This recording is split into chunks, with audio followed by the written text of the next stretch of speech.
ভেতরে প্রবেশ করাবেন না। এতে করে সাধারণ মানুষ ব্যাপারী গরু এবং গরুর গাড়ি যাতায়াতের বিঘ্ন ঘটে এবং বিশৃঙ্খলা সৃষ্টি হয়। দয়া করে কারো রেফারেন্স দিবেন না।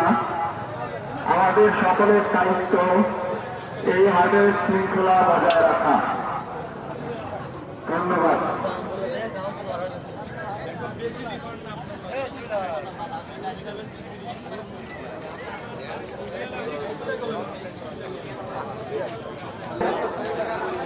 আগামীতে কোনো অনাকাঙ্ক্ষিত ঘটনা অথবা শৃঙ্খলা ভঙ্গ হয় এমন কোনো ঘটনা যেন না ঘটে, সেদিকে সকল ভলেন্টিয়ার ভাইদের সজাগ দৃষ্টি রাখতে হবে।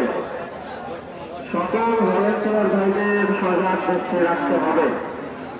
কোনো অনাকাঙ্ক্ষিত অথবা বিশৃঙ্খলা ঘটে এমন কোনো ঘটনা সম্ভাবনা দেখে তার সাথে সাথে নোটিশ করে কর্তৃপক্ষের কাছে জানাতে হবে এবং যে সকল